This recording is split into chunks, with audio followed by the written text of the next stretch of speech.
You are listening to WXRWLP Milwaukee on 104.1 FM and on riverwestradio.com everywhere. Now you can also listen by telling your smart speaker to play River West Radio. Support for this program comes from Collectivo Coffee, dedicated to keeping Milwaukee's bike riding community rolling with bike pumps available for use in all Collectivo cafes. More info is available in cafes and at collectivocoffee.com. This is Cinema Fireside, and thanks for listening in. We've got a guest tonight that I dig the dude because he's not labor intensive. I mean, he's intense, but he's got his own thing going on, so it's not like that soul sucking psychic vampirism. It's the furthest thing from it. In fact, this man is so lacking in being labor intensive.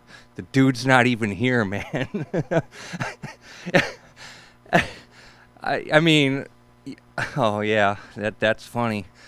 So I mean, he was here, but then he booked off again. It's the kind of cat you gotta kind of keep an eye on. And there's an ex-writer for the world's greatest newspaper station, WGN, coming into the scene. And here's our man. Coming in, excellent, man of high energy and apparent wanderlust. But hey, dude, don't sweat it. I'm doing an opening monologue, so you're all of these like in and out endeavors that you're participating in are all par for the course, and they're not causing tension in any way. You understand what I'm saying? Okay, cool. He does, excellent. So yeah, again. In a number of minutes, we'll get to my man, and when these musicals or when there's music, we have to check them for obscenity, and my man takes off again. Excellent. No, it's all good. It's all par for the course. Anyhow, yeah. So I don't think we're going to take a chance on any music because I didn't review it. Hey, Christine, we're going to have you as a guest some Monday. Would you like that? Oh, yes, of course. Okay, cool, yeah, because you're erudite, you're personable, and you have that uncanny admixture of immense likability. Thank you. Yeah, Great. you got it. So keep that in mind, and remind me next time I run into you to be a guest, okay? Cool. So... if you're listening live in Milwaukee, it's quite atmospheric. There is a breeze that is pushing the foliage in. Actually, it's really wondrous right now because we're surrounded by trees and plants and so forth, and it's almost like a storm is coming in. If someone is attuned to the weather, I'm sure hey, can you... oh, Gabe, thanks for calling in, my man. Gabe Van Handel, live from Kansas City. And we might get a weather report, too, because if you're listening live, it is looking increasingly atmospheric out there for sure. So, what do we have to say today?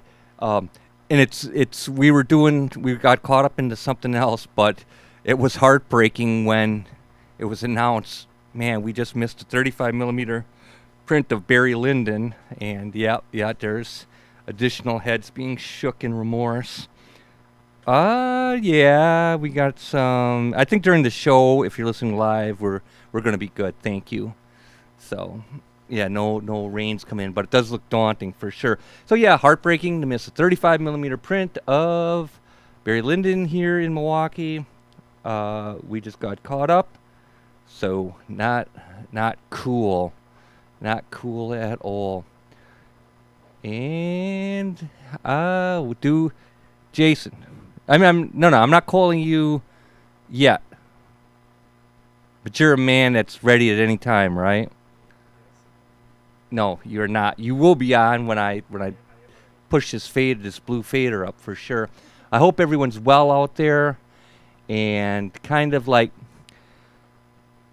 sometimes at a loss because there's various personalities here and you become the contours of your extemporaneous ambitions kind of become limited or expanding.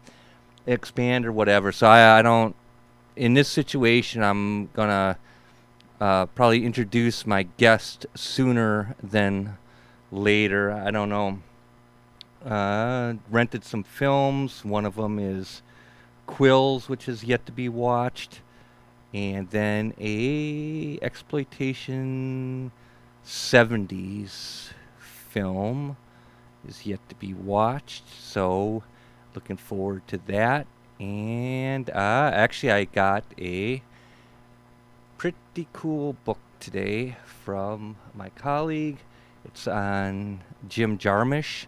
It's a very handsome edition. It's on the oral aspects of his films, with the conceit being that there are three elements to the oral tapestry of film, which is music, dialogue, and noise.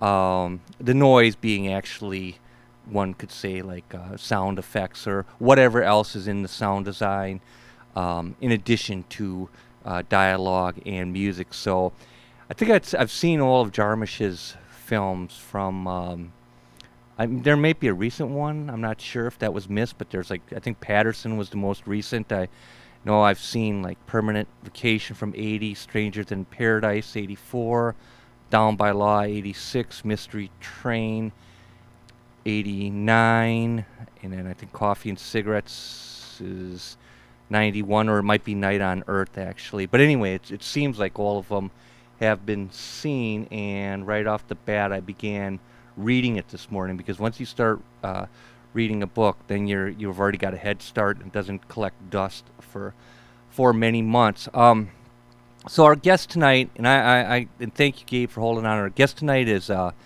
Jason Hart, and again, he is not one of those people that suck the life out of you, that get into all of these intense,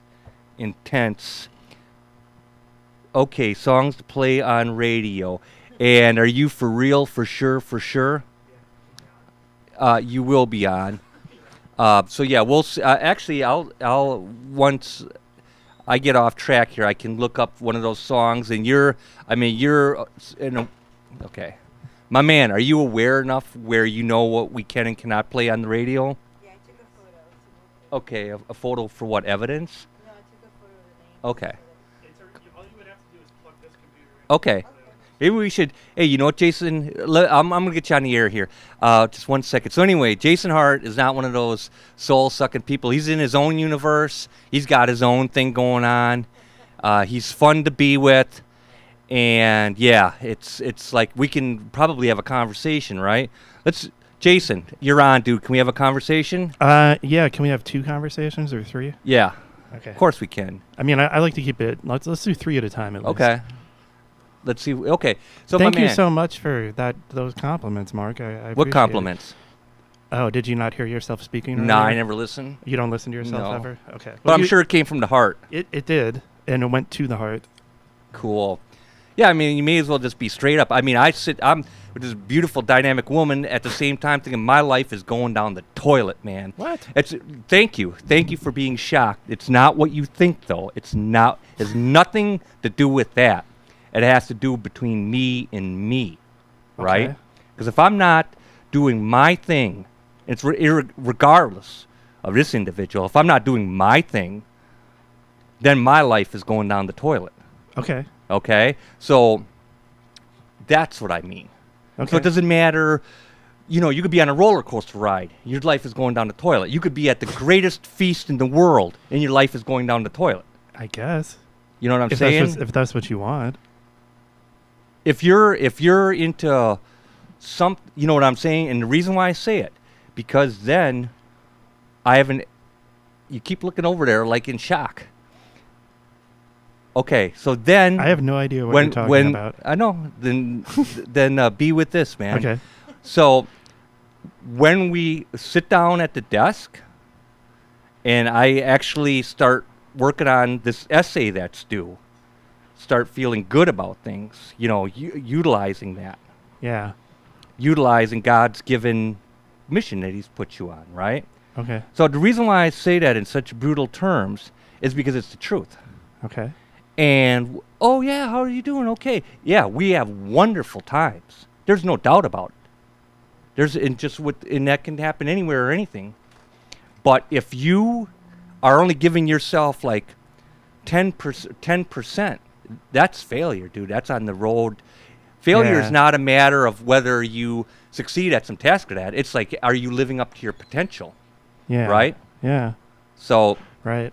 I'm using this situation, no matter the greatest gift of all, doesn't mean you're using yours. Yeah. Right? Yeah. So when you get behind the plow, then you're like, yes, I am becoming part of what needs to actually be done. Yeah. But my man, so would that count as the second conversation of 3?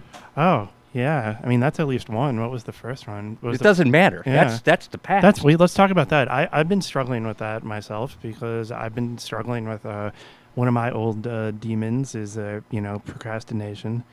And as I have all these great things to work on, and I often find myself playing card games online or something, Have shame, man. Yeah, I know I am ashamed. Have shame. I am ashamed. You're right. I should be ashamed. You should be ashamed. Yeah, and I am. Okay, cool. But I'm willing to admit it. I have a problem, Yeah. with procrastination. Yeah, you ain't I think kidding, a lot of man. people do. Yeah, you're right, because this is the reason why, is that the mind finds these particular tracks of living, and if something's pleasurable, like what you do is play these on, the life tends to flow where the rivers run easiest. Yeah. And it avoids adversity like the devil. Uh-huh. So your greatest joy in being a playwright has devilized you because of these damn cards you're playing on screen. Yeah. So, yeah. So no, have it's a shame. bad situation. Yeah. I'm working on it though. I've been recently I got a site blocker. I installed that online, and I blocked like all these websites, and I'll block them for like 8 hours at a time or 10 hours at a time, and then I will just not do that. And I have been getting a lot done. I've been making a lot of progress on a lot of things, but I could be doing more, and I really am just like trying to focus my life as much as I can. But okay, let's get to that third conversation. Okay. In that beautiful stratosphere that you're in, where you actually do get things done. And actually, Gabe, your patience must be rewarded immediately. Jason Hart, say hi. Of course. Jason, it's a pleasure and an honor to speak with you again. I always enjoyed our time and our conversations back when I lived in Milwaukee between 2015 and 2017 when I moved down to Kansas City. I always enjoyed running into you at various places, so it's an honor and a pleasure to have you on the show. Great to have you on, dude. Super cool stuff. Thanks, Gabe. Yeah, I miss you, man. I miss you. Do you ever come back to Milwaukee?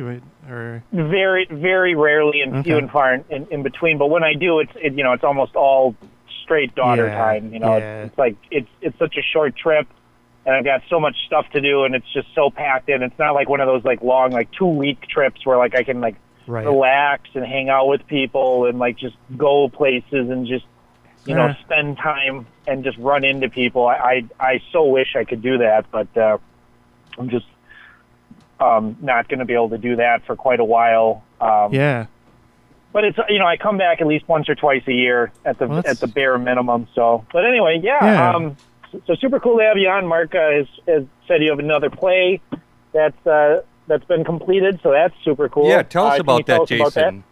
You're talking about Mayday, or you're the reason for the season.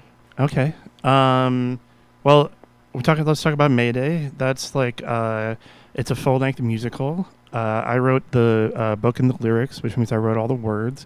My friend Dimitri Landrean wrote all the music. And it's about soldiers returning home from Afghanistan and learning how to live after war.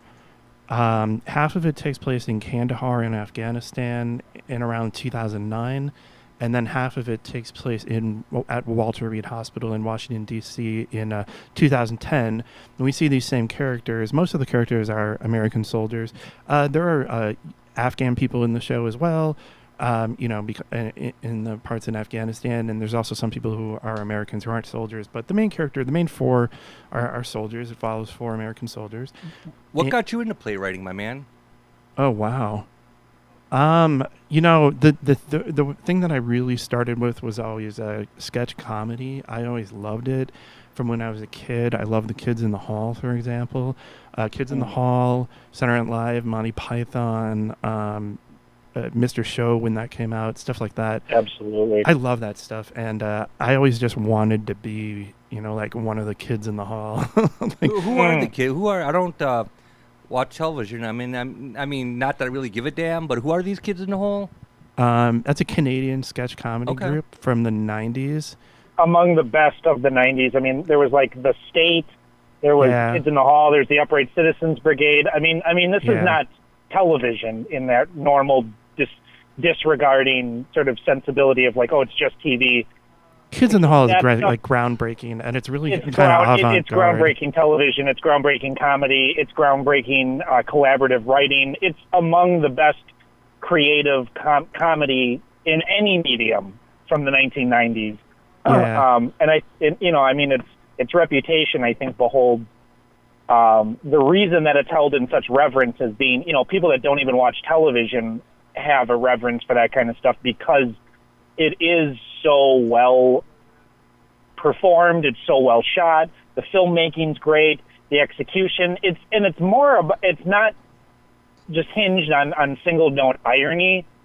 It's just really about something that goes beyond irony or irreverence or comedy, or there's some sort of mythos that the Kids in the Hall and other sketch comedy groups of that era had. Like The State is, I think, the only other group that I think had that same otherworldly, groundbreaking brilliance.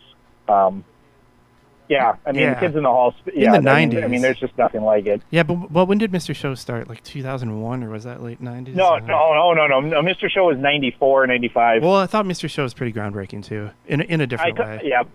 But Kids in the Hall stands alone, like in my mind. The Kids in the Hall is the best sketch comedy show ever in my opinion. Let me ask you this, Jason. What gave you the guts to put pen to paper? I know you enjoyed comedy sketches and all of that stuff, but you took it to a different part of the terrain of possibility because instead of just daydreaming, you took action. Are you looking for your answer in your pocket, dude? Yeah, I usually bring it written down on a piece of paper. Okay, yeah. It's in my wallet. All of a sudden, there Let me just ensued a frantic search. No, I can't find my cell phone, but I'm sure it's here somewhere. Oh, no, that's serious, because you got to look for that, because that's going to bug you. I'll look for it later. It's fine. Well, you got a rather casual relationship with finding your cell phone, dude. No. I'd be freaking. If I don't know, it's probably in the radio station somewhere. Okay, so what gave me the guts? I don't know. Who does? Me. But okay. I'm not 100% sure because I haven't really thought about this, but I just started doing it. When this is like after, so in my 20s, I always wanted to do sketch comedy. I kind of just never did it. I did improv comedy all throughout high school. I started doing improv when I was 14, but I didn't really start doing sketch till I was like 23 or something. And I had been living in Denver. I was working as a computer programmer in Denver and game designer. I used to make games. And then I moved back here, and if you want to know the story, like I went to a party at Darling Hall, if anyone out there knows Darling Hall, back what that was. And it was like a dance party, and then I met the person who I started my first sketch group with, and we just clicked, and we clicked especially on loving Kids in the Hall. And we were both huge Kids in the Hall stands. So then we started a sketch comedy group. I was like, do you know of any, I just moved back here and I always wanted to do sketch comedy. I was like, do you know if there's any sketch comedy groups in Milwaukee I could join? And she's like, nope. And there aren't. And I was like, okay, well, do you want to start one with me? And she's like, yes. And then we just started doing it. And I was at UWM at the time, and we just started writing, and then we wrote really good together. She's now known as Laurel Sulfate, if you know her, Laurel Sulfate and her Ladies of Leisure, that band. We had a sketch comedy group called the Paris Business Review that we started together and ran together for like 4 or 5 years. Another guest rolls by, John Bezak. When he completes his feature film, we'll have him on. So, my man, sorry to digress like that. We just had some front window action. So we just started doing it. Well, I love any kind of action, front window, rear window. So, Jason, I love having people that come from various backgrounds. Like we have lots of musicians, we have philosophers, we have professors and people from all disciplines. This being a film show, I'm always interested because film is sort of this central medium that people of all walks and disciplines and mindsets and artistries sort of can relate to as sort of as besides television, films and movies and television have this ability to be the dumbest and the worst of our collective selves as the human race. And they also have the ability to be the most evolved and the most advanced and sophisticated form of storytelling hidden underneath the guise of ordinariness, because we're so used to the medium and the presentation of television that we oftentimes don't even recognize brilliance as it's unfolding right in front of us. We don't even things that are radical and avant-garde, that are totally singular, completely unique, things like Kids in the Hall, pieces of commercial media that really are profoundly radical in their time, but especially as time goes on, they continue to affect people, and they have this profound ability to leave a lasting impact in other areas, in other mediums. Like playwrights will talk about certain TV shows or pieces of music or sculptures or works of art. So I'm wondering if there were specific films that translated that you would say were really influential on either your need to create or even on your own style. But it sounds like you have your own thing going on. You know, you're not like someone who's like, oh, I need to emanate this person's style or emanate this person's. Like, you just put the pen to paper and you write because it's just what you do. It comes naturally. The fact that you're even worried about your procrastination, tells me that you're gifted, you're disciplined, and you need to create. You have that need. It's not just like that, oh, I want to. It's like, no, I have to. So that's super cool stuff. So I'm wondering, along your travels, what films have left a lasting impression? Okay. Yeah, well, my favorite film of all time is probably Vertigo. Why is that, my man? In detail. In detail? Yeah, I find that just to be a marginal procedure with some nice, colorful shots. Yeah. Oh, no, I love it because, my favorite thing that happens in Vertigo is I love the way that the story folds in on itself, like the sort of a fractal pattern, and when Hitchcock focuses on, they're in the museum and he's following her. She gets to the museum, and she's staring at that painting, and then the camera goes in on the flower. And if you look at the pattern on the flower as it kind of twists, it's extremely similar to the way his body looked when it was falling, when it was landing. And at that point, the story inverts and wraps around itself and flips. And the story just, the truth begins revealed. And it's so bizarre at that point. And the thing that really reminds me of that, there's another movie that does that sort of Mobius strip structure, which was, David Lynch's not Lost Highway, but Mulholland Drive has a very similar structure to Vertigo, and I love that movie too. So I love stuff that is kind of almost like self-referential or commentary on itself, or that inverts itself. One of my favorite things ever is labyrinths and mazes, and I love ones that twist in on themselves and then reveal something completely different. So I love like genre hacking.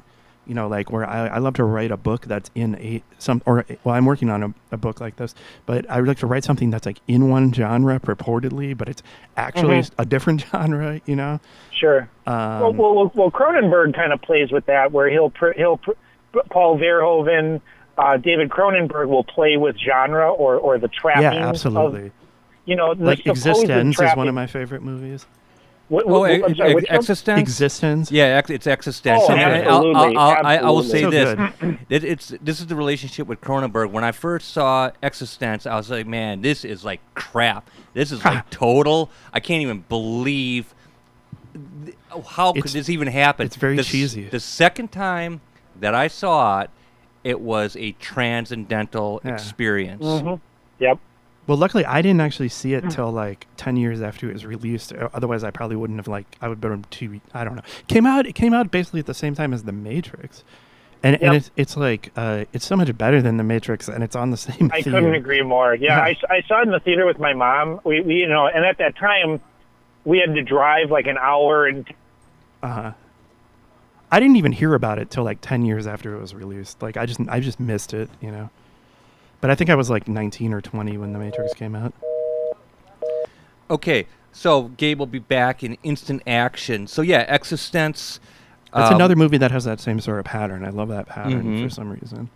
And I kind of do that in Mayday at one point. Okay. What's the running time on May? How many pages is Mayday? The draft I have right now is 78. Okay. But I'm adding like 3 scenes and like 2 or 3 more songs. What's your process of writing, my man? As in, how do you structure the narrative? Is it premeditated to the point of welcome back, Gabe? Is it you tell us, my man. It was I didn't get hit by a bus mark, don't worry. It was just some cloud coverage. No, I understand. We've got cloud coverage here too. We hope we all remain on. And my man is just telling us about his about to embark on his writing process. Excellent. Well, okay. I mean, it's different depending on different projects. I feel like it's very important to start out by just playing around and just writing stream of conscious and looking and seeing where it goes. But after that, I feel like you have to assess and you have to diagram. And for Mayday, Dimitri and I, who's the composer, we worked on the story like equally. He has a story credit. We have every scene broken down in an Excel document. I have the characters that are in that scene, what happens in that scene, what songs are in that scene, and I have them so that I can just move them around. I can shuffle them around. We're changing stuff all the time. We're taking a song that right now is at the end of Act 1 and we're putting it at the end of Act 2. And I feel like you have to be flexible like that, especially with theater, because theater is something that changes all the time. And you cannot tell whether something's truly going to be good or not until you see it on stage. So you have to see it live to know what it really is, especially with musicals. Are you drawn to musicals naturally? Like was this like a natural expression of your own sensibilities, both in terms of film musicals and theater musicals? Yeah, I always have been since I kind of. Okay. Though there's an interesting story of a discovery moment for me, where I was hanging out. I used to hang out in these woods in Esterbrook Park when I was a kid, and I was behind the gas station there, and someone had thrown out a turntable and a bunch of records, and it was like a portable turntable boombox. You still had to plug it in. I don't know when it was made, but it was like this giant plastic thing. I grabbed it, and one of the records was Jesus Christ Superstar, and I listened to that. I'd never heard of it before. So I was like 14, and I listened to that over and over again, and I memorized the whole thing. And these days, I'm not a huge fan of Andrew Lloyd Webber. But I still do love Jesus Christ Superstar. I think it's a great show. Mm-hmm. Hey, what's the best song? Yeah, I saw it. We got to see a 35 millimeter print of that at the Paradise Theater on 62nd Greenfield. I also love Mr. Show's version of that called Jeepers Creepers Semi-Star. I love that. Are we gonna get your songs on SoundCloud here? Yeah, I have them queued up right here. And I have them queued up? I have 5 that don't have swears in them. Okay, we're going to trust you. What's the most favorite bouncy one, my man? A bouncy one? Dude, do not take what I say literally. Just what one do you like? Okay, I'll take it figuratively. Correct. That's the best way to do it. Let's play Monet. Okay, cool. Do you know your Manet from your Monet? Okay. Not really. Okay. I don't know. There's a character in the show called Monet. That's her first name. Her name is Monet Espinoza. Okay, so I got Monet. But this is sung by Carrie. This is basically just a straight up love song. Okay. How do you spell that name? Carrie? Correct. Cary. Okay. This is Carrie singing, but this is Forrest Van Dyke singing. We recorded this. Who's okay? Well, I'm trying in finding it. What am I gonna punch in? I queued it up for you on my computer. Here's the address. Here's the address right here. Just type this in. No, it's already been sent to me. Just typing that in. Okay, let's see here, Gabe. This is your time to. It's SoundCloud.com/Jason Royal Hart for anyone out there if you want to listen along at home. That is what it is, correct? SoundCloud.com/Jason Royal Hart. Okay, well that was free publicity. Oh no, I worked for that. Yeah, I know you did. Of course you did. But so Jason, while we're getting that queued up, and please just tell me like once we do, and we'll launch into that. So Andrew Lloyd Webber's Jesus Christ Superstar, which I think everyone that's into musicals has that experience of like the musicals that they're initially into, like the shows that they're drawn to. What usually by happenstance, your parents or your friends, or especially like your high school theater friends are always a lot different from your college theater friends, and they're much different from your own theater friends that you grow into as you're older. Like, it's these multi-layered sets. And I think, there's sort of like, depending on when you graduated from high school, there's sort of like shows that are like just sort of standards. And then as time goes on, you're sort of like, well, that's actually a bad show. It's a tacky show.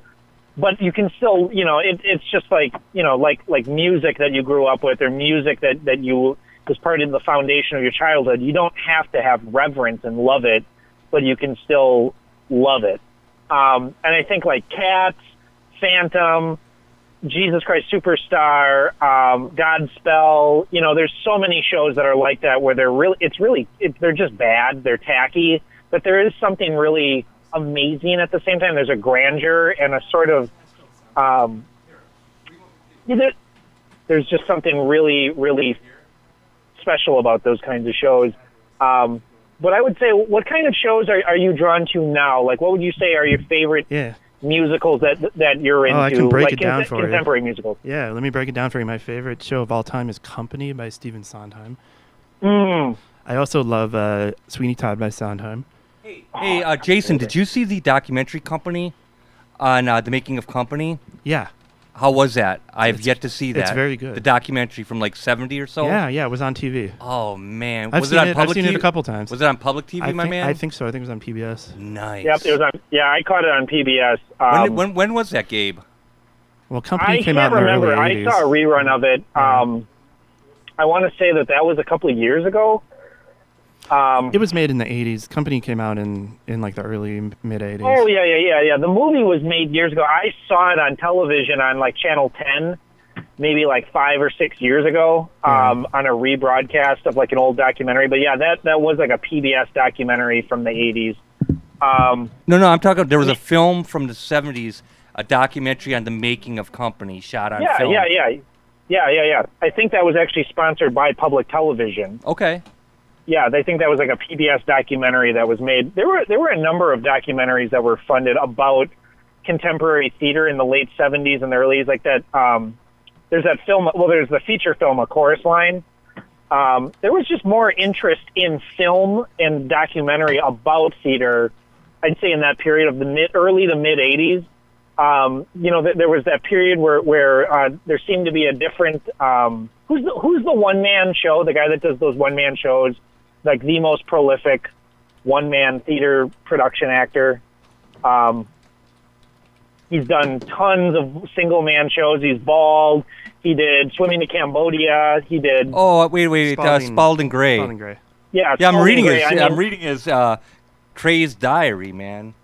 Mm-hmm. I mean, an era when a movie like that is either just a recording of his stage show or a stage show meant for film or documentaries made about him. There was like one coming out every 2 years, and people would show up in the theater to go see these movies. And this wasn't just like fringe underground art house stuff that was only playing in New York and LA. These were films that were, kind of distributed in art house theaters around the country, and people would show up. So I've noticed that like the grandeur of theater is still there, like the big blockbuster musicals. Sure, yeah. The ubiquity of theater, I feel like, has waned. Of that mid theater or that lower mid theater or the not community theater, but that step above. It's still there in New York. I mean, that's happening. All tiers of theater are happening all the time in New York. Sure. I mean, I live there. I only left there like 3 years ago. Trust me, it's going strong there. It's in New York. I mean, in cities like Kansas City, Austin, sure. Portland, Milwaukee. There's still a strong, vital theater community. But it's all about the economics, man, because it's nearly impossible to make money on theater. It used to be a lot easier to make money because people saw a lot more theater. Nobody goes to see theater anymore. Just like people, completely incorrect. Oh no, it's not. I mean, look at the numbers, man. No. But see, nobody means zero. It's a very hyperbolic statement. And the only reason why I react to that, I didn't mean nobody. No, I know, Jason, but I want to use it as a jumping off point. Nobody believes in this. Nobody does this. Nobody. It's all hyperbole. Why do you do it? Are you not in touch with God? No, I'm not. But Well, there you go. well, I'm in touch with a few gods. Actually, goddesses. You're having 3 conversations with No, them. With three different goddesses. Thank you, Jason, for bringing us back to Earth. I appreciate that. I don't know. Where did I bring us back to? Oh, man. So, anyways, I think we have the song queued up if we want to listen to this. Yeah, we're gonna. yeah. I need a couple more minutes of banter. All right, let's banter. Okay. You guys banter. For Just call a few me minutes. Jason. Bruce Banter. The Incredibles. Jason, I'm curious. Yeah. Favorite Judy Garland musical? Favorite Judy Garland musical? The Wizard of Oz, I guess? Besides Wizard of Oz. I don't know. Easter. Star is Born, Easter Parade. Something. Easter Parade, probably. Yeah. Easter Parade, 1948. I think those are the only 2 Judy Garland musicals I've ever seen. Jason, you need to do yourself the biggest favor that you're going to do and watch A Star is Born from 1954, which is probably the James greatest. Mason. Which is it's probably the greatest musical ever put to film besides Singing in the Rain from 51. I like Singing in the Rain a lot. Yeah, it's a true work of art. It's an incredible film. It's incredible. Yeah. The thing about me is like, I'm not like. Here's the thing. I'm like. I'm like not. I don't know how to say this. Like, I'm not that into musicals. Like, I am. I mean, it is one of the things that I write. But it's like a lot of people that I went to school with and that I knew in New York, that's like their obsession. They know every musical and they know everyone who's ever in musical. Sure. I've not, compared to them, I've seen like almost nothing. Sure. Not nothing. Well, it sounds like you're more into like surrealist stuff or experimental narrative. I'm into, I love that stuff. I mean, I love straight up narratives too, but I just love narrative. Like, and I love TV. Like I love TV. I love books. I love movies. I'm not just theater, you know. So and I love video games. You feel that we really are in like a really great age of television writing right now. Oh, this is the true golden age, the first one that ever existed. I couldn't agree more. You know. Okay, great. Now let's do the song. So we're gonna play Monet. And let's see. So let me set you the scene. They're in Kandahar, Afghanistan, and they're about to go have a discussion with some tribal elders, some Afghan elders, and then Carrie pulls Monet aside, and they're kind of behind the house, and you know we've seen them kind of be together before. And Monet is female. Like there were female soldiers in Afghanistan and Iraq. The army doesn't like to talk about it for some reason, but there were many, and many of them died. It's just these characters. There are female and male characters here. And this is Carrie singing to Monet. Okay, Daddy-O, let's see if this works. I'm gonna, I'm gonna cut both of you your mics off for the moment. No. Okay. And so Gabe, this is just gonna be, this is actually a quick tune. It's 2 minutes and 45 seconds. So Gabe, absolutely meditate on that horizon. I will, because I can never hear the music, but I will enjoy the silence. Hey, Gabe, go to soundcloud.com/JasonRoyalHart and you can play it. Yeah. I will do that right after the show. Okay. I just don't want to interfere with our connection. But anyway. Okay, my man. I'm joking. 2 minutes and wait a second. Are you going to hook my... Hey, Martin, can Gabe hear the song we're about to play? Okay, this one, can you remember that? This one has to go back down. But this is cool right here, this fader. Okay. We can do it. Okay. Yeah. Okay, here we go, guys. I'm cutting you off.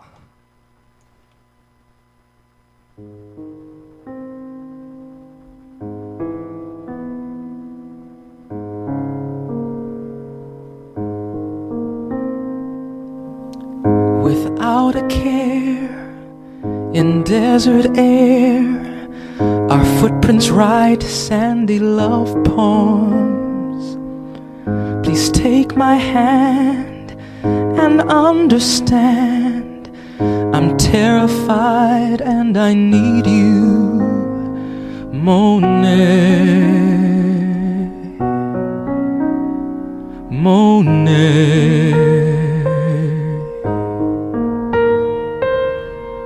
When we get back, then we'll unpack in a brand new Brooklyn brownstone. Just you and me and our TV, a big bowl of movie popcorn. Monet, Monet, Monet, Monet. We'll watch the news, have barbecues, and fall asleep. And we'll have girls, their hair in curls, and eyes like yours. When we can't talk or barely walk, we'll lean on grandchildren's shoulders. Monet, Monet.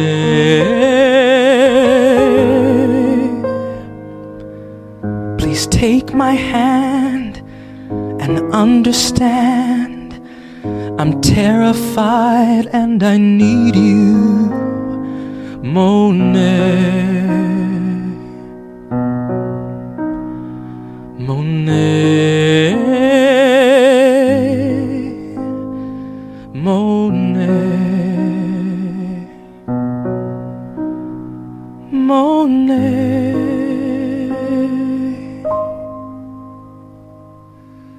Okay, man, that was intense. Thank you for turning that down. And Gabe, welcome back to your life. Hello. Were you swaying in your kitchen? Oh, I was enjoying myself very much. Thank you, guys. That was a nice little treat, a nice aside. The behind the scene, the frantic nature to get that song going can be viewed at More the Scarier. If you're on Twitter and want to get a glimpse of the frantic nature to get that song up on the air, at More the Scarier on Twitter, we'll show you that shot.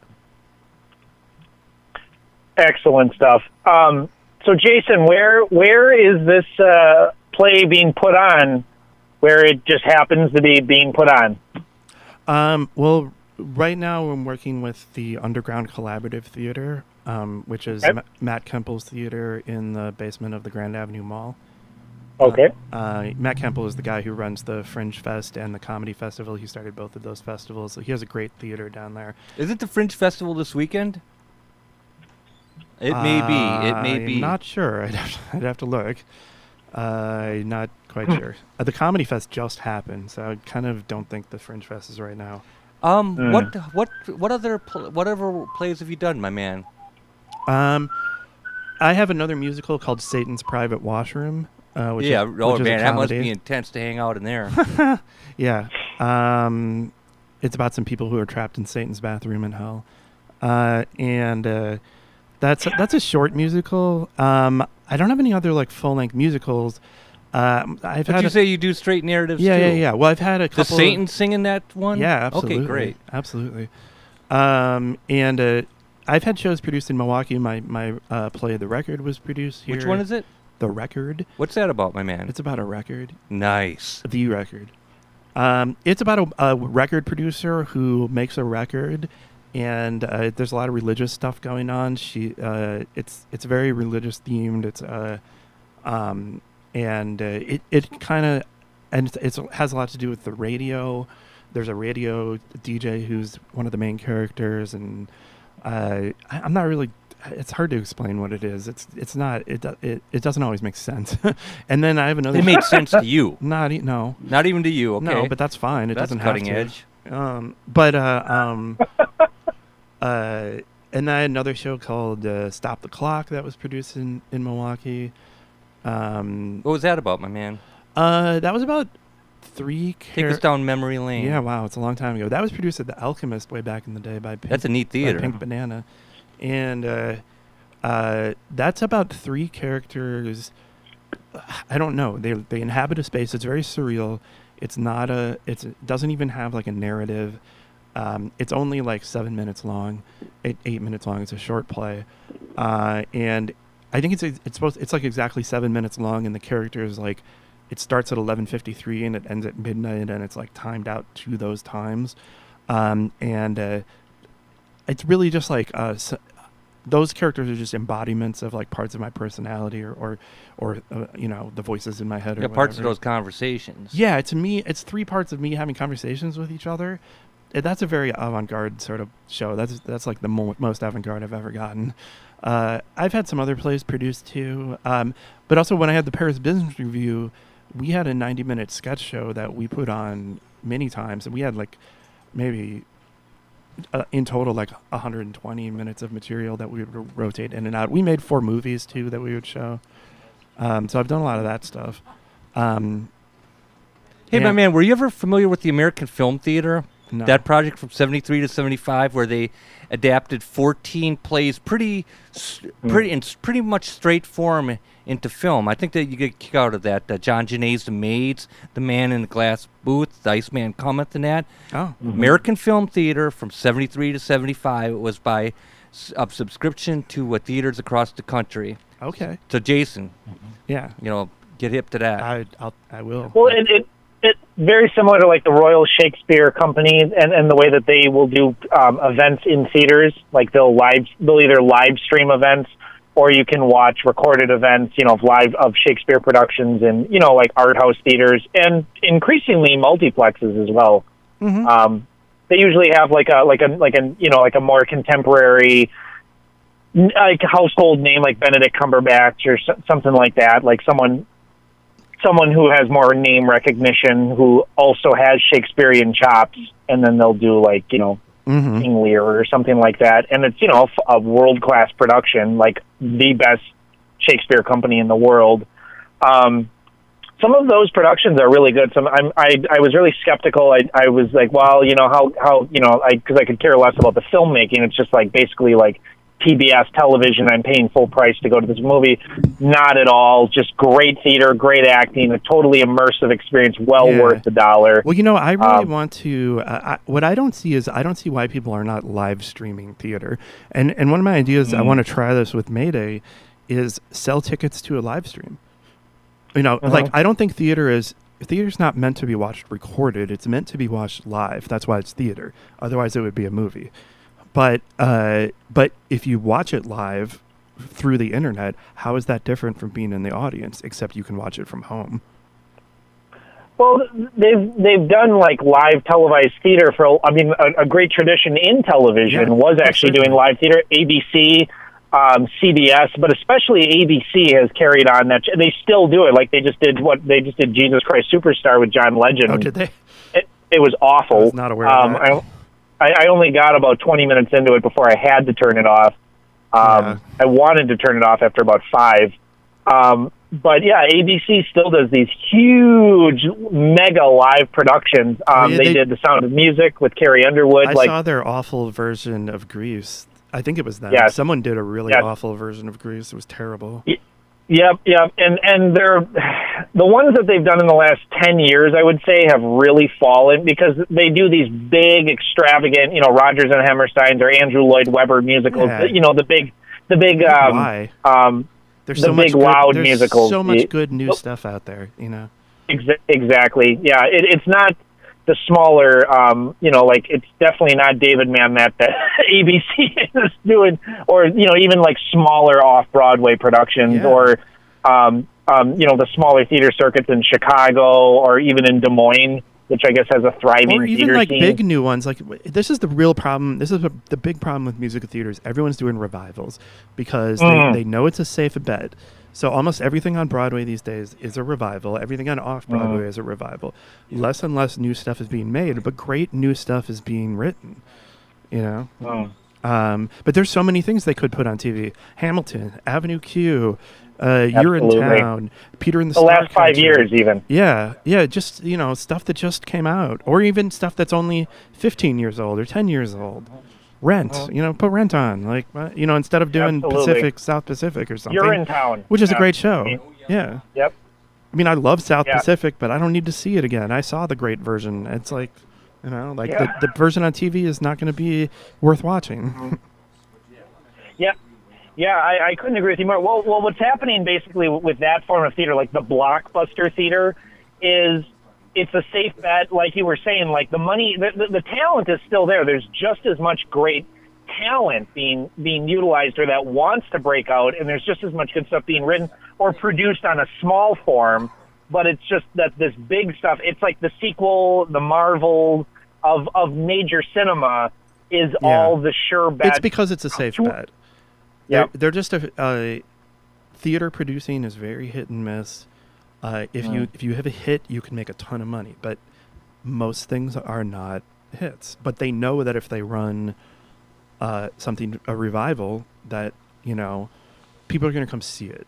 Like people from out of town, especially. Like, sorry to talk like a New Yorker here, but like there's a big difference between in New York who goes and sees what shows. Like you go to a more nuanced, avant-garde, not so well-known show, most of the people in the audience are going to be probably New Yorkers, and then you go to like something big, everyone is from out of town. There might be a few New Yorkers there. What theater books do you read, my man? Theater books? Yeah, I mean, like as in you say you read books.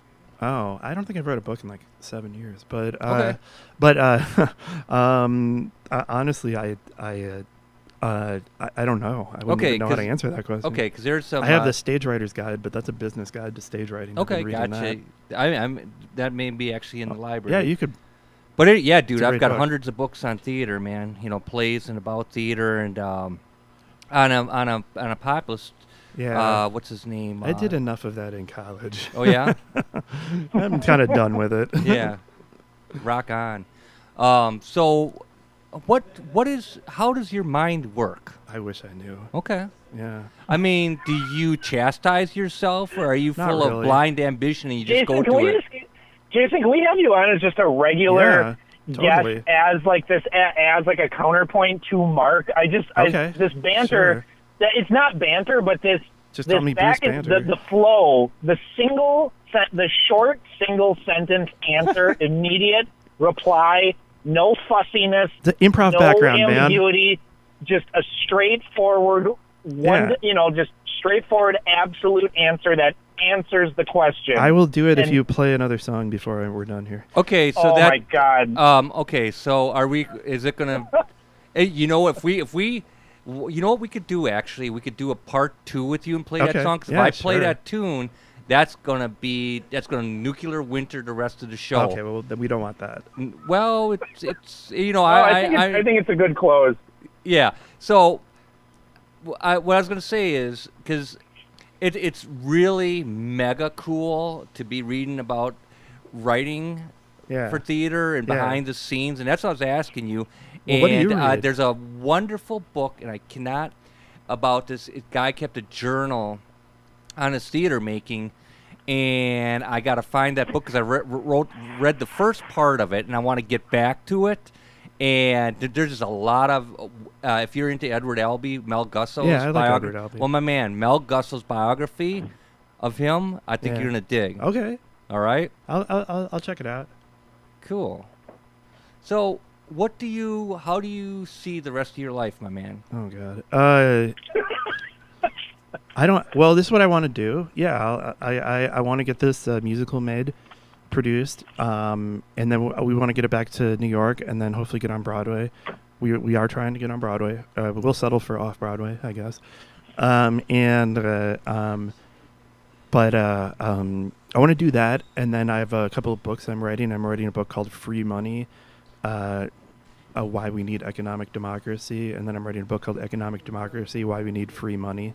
I'm very into politics these days. After I get those books done, I want to actually run for office, so I plan on running for office in maybe 4 years or so. Okay. I don't know. That seems a little you got a good abrupt. Name for running for office, Jason Hart. It's Royal very Hart. believable. Like it's you're very believable. Hey, wait a second. You ain't good. Are you trying to accommodate this dude? Yeah, I'm just letting him go through. All right. Why not? Okay, so Jason, you listen to radio? I do listen to radio.